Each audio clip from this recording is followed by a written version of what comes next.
رجب کا چاند دیکھنے کے بعد آپ صلی اللہ علیہ وسلم دعا جو فرمایا کرتے تھے، اللہم بارک لنا فی رجب و شعبان و بلغنا رمضان۔ آپ صلی اللہ علیہ وسلم رجب المرجب کے چاند دیکھنے کے بعد دعا فرمایا کرتے تھے کہ باری تعالیٰ ہمارے اس رجب کے مہینے میں ایسی برکت عطا فرما، اور شعبان کے مہینے میں ہماری صحت، تندرستی اور ہر اعتبار سے ایسی برکت عطا فرما کہ ہم مبارک مہینے، متبرک مہینے، عظیم الشان مہینے رمضان المبارک کو ہم پالیں، اس کی عبادت، اس کے روزے، اس کی تراویح، تمام کی تمام چیزیں ہم کو میسر ہو جائیں۔ رجب اور شعبان یہ مقدمہ ہے رمضان المبارک کا۔ چنانچہ آپ صلی اللہ علیہ وسلم نے ایک حدیث پاک میں ارشاد فرمایا، شعبان شہری و رمضان شہر اللہ، کہ یہ شعبان کا جو مہینہ ہے جو کہ رمضان سے مقدمہ ہے، رمضان سے پہلے آتا ہے، اس کے بارے میں آپ صلی اللہ علیہ وسلم ارشاد فرماتے ہیں کہ یہ مہینہ یہ میرا مہینہ ہے، و رمضان شہر اللہ، اور رمضان المبارک کا مہینہ یہ اللہ کا مہینہ ہے۔ آپ صلی اللہ علیہ وسلم نے جو اس مہینے کو اپنے ساتھ خاص فرمایا اور اپنی طرف منسوب فرمایا، چنانچہ حضرت عائشہ صدیقہ رضی اللہ تعالیٰ عنہا ام المؤمنین ارشاد فرماتی ہیں، نقل فرماتی ہیں کہ آپ صلی اللہ علیہ وسلم رمضان المبارک کے علاوہ سال کے تمام مہینوں میں جو سب سے زیادہ روزے آپ فرمایا کرتے تھے، روزہ رکھا کرتے تھے، وہ آپ صلی اللہ علیہ وسلم اسی شعبان کے مہینے میں روزہ رکھا کرتے تھے۔ حتیٰ کہ ایک روایت میں ام المؤمنین حضرت عائشہ صدیقہ رضی اللہ تعالیٰ عنہا ارشاد فرماتی ہیں کہ آپ صلی اللہ علیہ وسلم جب روزہ نہ رکھنے پر آتے تو ہم یوں سمجھتے تھے کہ آپ روزہ نہیں رکھیں گے، پھر جب آپ صلی اللہ علیہ وسلم روزہ رکھتے چلے جاتے تو ہم یوں سمجھ جاتے تھے، اور یوں ہم سمجھتے تھے کہ شاید آپ صلی اللہ علیہ وسلم افطار نہیں فرمائیں گے۔ چنانچہ آپ صلی اللہ علیہ وسلم اس شعبان کے مہینے میں اکثر مہینہ روزہ رکھا کرتے تھے۔ اب یہ شعبان کا مہینہ، اس میں ایک بہت عظیم المرتبت رات ہے، اس کو شب برات سے تعبیر کیا جاتا ہے اور شب برات سے موسوم کیا جاتا ہے۔ براعت کا مطلب آزاد کر دینا، چھٹکارے اور خلاصی عطا کر دینا۔ چنانچہ آپ صلی اللہ علیہ وسلم نے ارشاد فرمایا، حضرت عائشہ صدیقہ رضی اللہ تعالیٰ عنہا نقل فرماتی ہیں کہ آپ صلی اللہ علیہ وسلم نے ارشاد فرمایا کہ اللہ تبارک و تعالی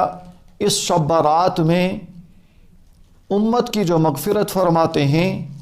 اپنے بندوں کی جو مغفرت فرماتے ہیں، وہ بنی کلب جو قبیلہ رہا کرتا تھا جس میں عرب کے قبائل میں سب سے زیادہ بکریاں اسی قبیلے کے پاس ہوتی تھیں، آپ صلی اللہ علیہ وسلم نے ارشاد فرمایا کہ اللہ تبارک و تعالی اس رات میں بنی کلب کی بکریوں سے بھی زیادہ بندوں کی مغفرت فرماتے ہیں۔ برادران اسلام، اس رات کے سلسلے میں، شب برات جس کو کہا جاتا ہے، اس رات کے سلسلے میں امت کا بعض طبقہ افراط میں اور بعض طبقہ تفریط میں شکار ہے۔ بعض حضرات اس میں افراط کا شکار ہوتے ہیں اور بعض حضرات تفریط کا شکار ہوتے ہیں۔ بعض حضرات زیادتی سے کام لیتے ہیں اور بعض حضرات دوسری طرف سے زیادتی سے کام لیتے ہیں۔ دونوں کی زیادتی کیا ہے اور اعتدال کیا ہے؟ شب برات میں ہمارے لیے کیا حکم ہے اور شب برات کے بعد کیا حکم ہے، اور اس مہینے میں یا شب برات کے بعد روزے کا کیا حکم ہے؟ برادران اسلام، اس کو غور سے ذرا سنیں۔ آپ صلی اللہ علیہ وسلم کے سلسلے میں آپ حضرات نے سنا کہ آپ صلی اللہ علیہ وسلم رمضان کے علاوہ مہینوں میں سب سے زیادہ روزے اس شعبان کے مہینے میں رکھا کرتے تھے، لیکن آپ صلی اللہ علیہ وسلم کے ایک روایت میں امت کے لیے حکم ہے کہ امت محمدیہ علی صاحب الصلاۃ والتسلیم 15 شعبان کے بعد روزے نہ رکھیں۔ اس کی بھی انشاءاللہ وضاحت آگے آئے گی کہ یہ کیوں حکم فرمایا ہے۔ اب شب برات میں کیا کام کرنا ہے، کیا نہیں کرنا ہے، ہمارے لیے کیا حکم ہے، اور افراط اور تفریط کیا ہے، اس کو میں عرض کرتا ہوں کہ افراط اور تفریط کا شکار جو حضرات ہوتے ہیں کہ بعض حضرات شب برات کا سرے سے انکار کر دیتے ہیں کہ شب برات کہیں سے ثابت نہیں ہے اور قرآن اور حدیث میں اس کا کہیں ثبوت نہیں ملتا ہے، اور دیگر وہ حضرات جو کہ تفرید کا شکار ہوتے ہیں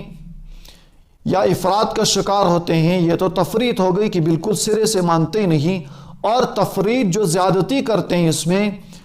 جو حضرات اس رات کو فضیلت کی رات مانتے ہیں پھر اس میں کوئی عبادت انجام دیتے ہیں، وہ بھی بہت حضرات اس میں زیادتی کرتے ہیں کہ اپنی طرف سے عبادت کا کوئی طریقہ گھڑ لیتے ہیں، نماز کا کوئی اپنی طرف سے طریقہ گھڑ لیتے ہیں اور اس طرح سے وہ زیادتی کا شکار ہوتے ہیں۔ اسی طرح سے اپنے گھروں کو سجانا، مساجد کو سجانا اور مجلسیں منعقد کرنا، پھر جو اس میں دوسری زیادتیاں ہوتی کہ جس میں بہت سارے لوگوں کو تکلیف کا باعث اور سبب بنتے ہیں۔ اس لیے رہی پہلی بات، آیا شب برات کا ثبوت ہے یا نہیں؟ چنانچہ بہت سارے حضرات سورہ دخان کو میں جو آیت نمبر 3 اور 4 ہے، اِنَّا أَنزَلْنَاهُ فِي لَيْلَةٍ مُبَارَكَةٍ إِنَّا كُنَّا فِيهَا يُفْرَقُ كُلُّ أَمْرٍ حَكِيمٍ جو ہے، اِنَّا أَنزَلْنَاهُ فِي لَيْلَةٍ مُبَارَكَةٍ، اس کے سلسلے میں بعض مفسرین اور بعض علماء فرماتے ہیں کہ یہ شب برات کے سلسلے میں ہے،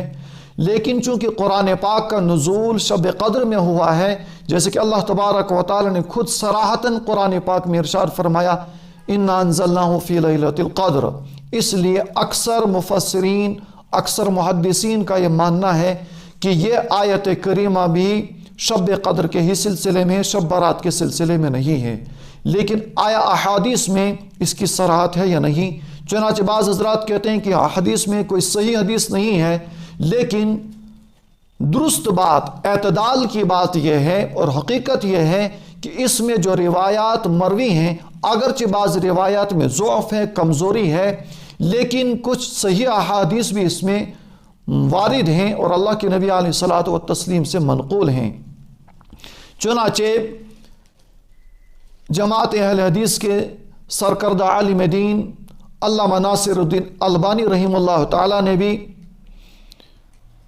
علامہ جمال الدین قاسمی کی کتاب کے حاشیے میں انہوں نے تصحیح فرمائی ہے کہ اس سلسلے میں صحیح حدیث منقول ہے، چنانچہ آپ نے اس کو نقل فرمایا ہے کہ اللہ تبارک و تعالی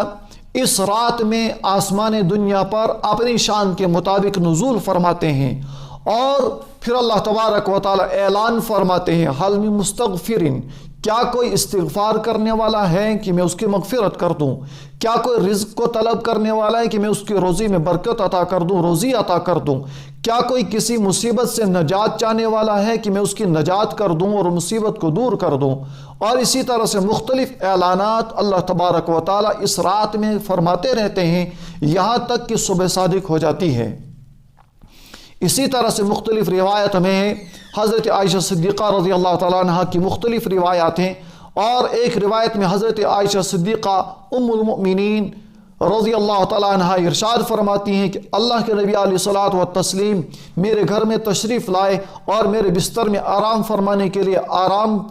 کے لیے لیٹ گئے، اتنے میں آپ صلی اللہ علیہ وسلم اٹھ کر کھڑے ہو گئے اور باہر کی طرف تشریف لے گئے۔ حضرت عائشہ صدیقہ فرماتی ہیں کہ میرے دل میں خیال آیا کہ شاید آپ صلی اللہ علیہ وسلم کسی دوسری اور زوج مطہرہ کے مکان پر تشریف لے گئے۔ میں پیچھے پیچھے چلی تو اللہ کے نبی علیہ الصلوۃ والتسلیم جنت البقیع میں تشریف فرمائے اور آپ صلی اللہ علیہ وسلم تمام شہداء کے لیے اور وہاں پر جتنے مدفون تھے تمام کے لیے دعائیں مغفرت فرما رہے ہیں اور امت کی مغفرت کے لیے دعائیں فرما رہے ہیں۔ اس کے بعد آپ صلی اللہ علیہ وسلم گھر میں تشریف لائے اور آپ صلی اللہ علیہ وسلم سے حضرت عائشہ صدیقہ رضی اللہ تعالیٰ عنہ نے جب ارشاد فرمایا اور پوچھا تو آپ صلی اللہ علیہ وسلم نے ارشاد فرمایا کہ آج کی رات اللہ تبارک و تعالی بنی کلب کی بکریوں سے بھی زیادہ بندوں کی مغفرت فرماتے ہیں اور لوگوں کو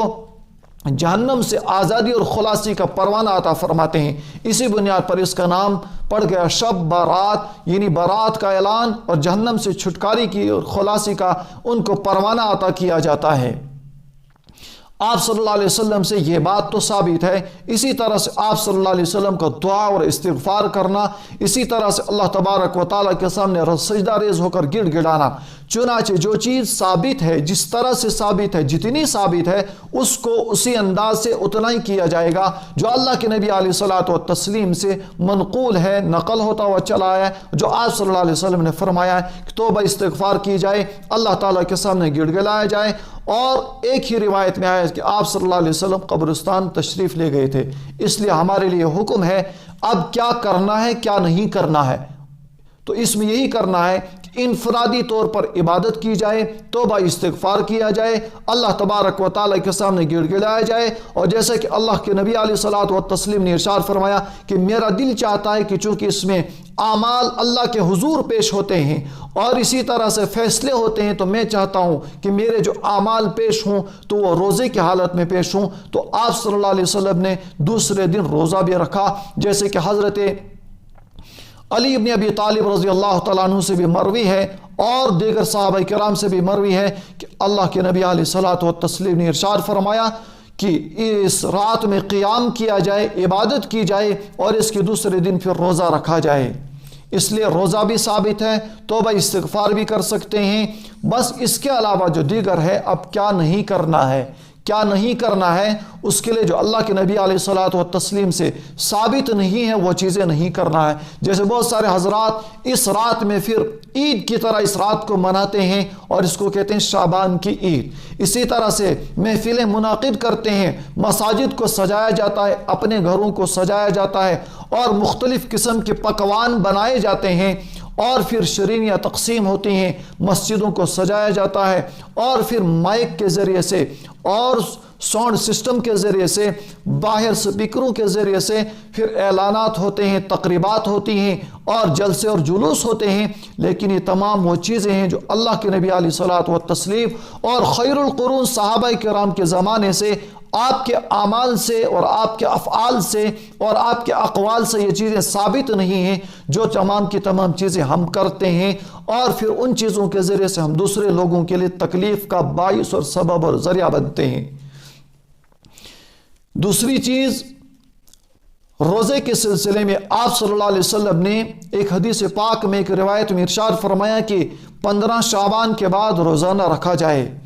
اس میں اجازت ہے کہ وہ جو حضرات اس بات کا خطرہ محسوس نہیں کرتے کہ جو پورا کا پورا شعبان کا مہینہ روزہ رکھ لیں، ان کو اگر اس بات کا یقین ہے کہ ان کو رمضان کے روزوں میں کوئی دقت نہیں آئے گی، کمزوری نہیں ہوگی، اور فرض روزوں میں کوئی کوتاہی نہیں ہوگی، ان کے لیے اجازت ہے۔ لیکن اللہ کے نبی علیہ الصلوۃ والتسلیم نے اس لیے منع فرمایا تاکہ 15 کے بعد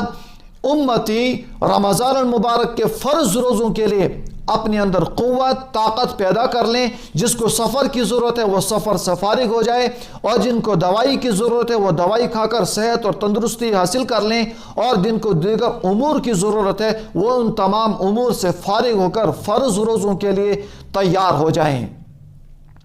یہ وہ چیزیں تھیں جو اللہ کے نبی علیہ الصلوۃ والتسلیم نے ارشاد فرمائی۔ یہ متبرک رات، اس میں اللہ تبارک و تعالیٰ بنی کلب کی بکریوں کے برابر اللہ تبارک و تعالیٰ مغفرت فرماتے ہیں۔ لیکن برادران اسلام، بعض وہ حضرات ہیں جو کہ ایسی متبرک راتوں میں بھی، جبکہ اللہ تعالیٰ کی رحمت واسعہ اور مغفرت کاملہ، اللہ تبارک و تعالیٰ کی رحمت بارش کی طرح برستی ہے اور مغفرت کا عام اعلان ہوتا ہے، لیکن ایسی متبرک راتوں میں بھی، جیسے کہ شب برات ہے، شب قدر ہے، اور اسی طرح سے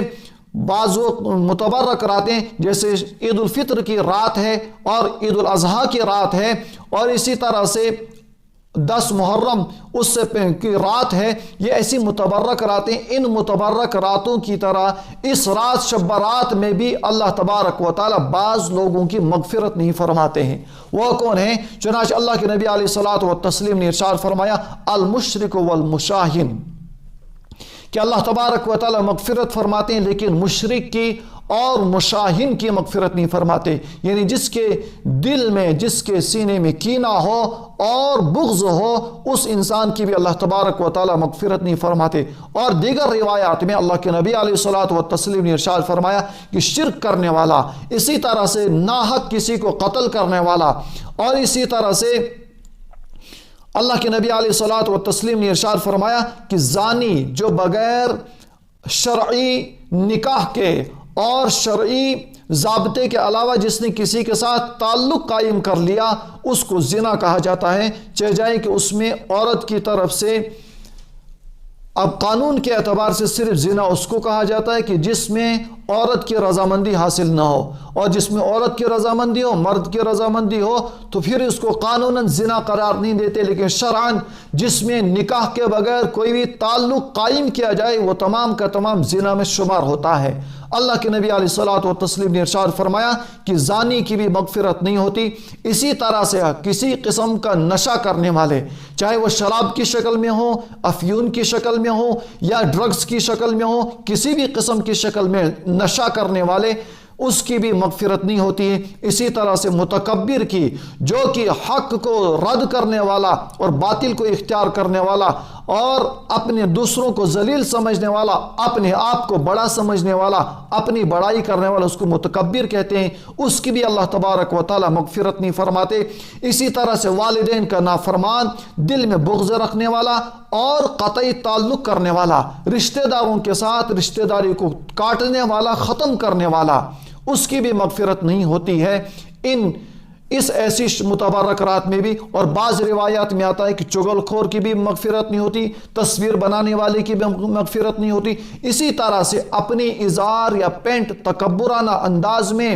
اور کسی بھی انداز میں اپنی پینٹ کو، اپنی ازار کو اپنے ٹخنوں سے نیچے لٹکانے والے کی بھی اللہ تبارک و تعالی اس رات میں مغفرت نہیں فرماتے ہیں۔ اس لیے برادران اسلام، اس متبرک رات میں ہمیں کیا کرنا ہے اور کیا نہیں کرنا ہے، اور کن لوگوں کی اللہ تعالیٰ مغفرت نہیں فرماتے۔ اگر خدا نخواستہ ہم ان امور میں سے، ان گناہوں میں سے کسی گناہ میں ہم مبتلا ہیں تو شب برات سے پہلے ہم آپس میں معافی تلافی کا معاملہ کر لیں، تاکہ اللہ تعالیٰ کے سامنے جب ہمارے اعمال پیش ہوں، اور اسی طرح سے اللہ تعالیٰ اس رات میں فیصلے فرماتے ہیں کہ کس انسان کی اگلی شب برات تک دنیا سے موت ہوگی اور کو دنیا میں آئے گا، اور بہت سارے امور کے بارے میں اللہ تبارک و تعالی فیصلہ کرنے کے بعد فرشتوں کے سپرد فرما دیتے ہیں، ان کے حوالے کر دیتے ہیں۔ اس لیے ہمیں چاہیے ہم اس متبرک رات کے آنے سے پہلے آپس میں معافی تلافی کر لیں، اور رشتہ داروں کے ساتھ اگر خصوصاً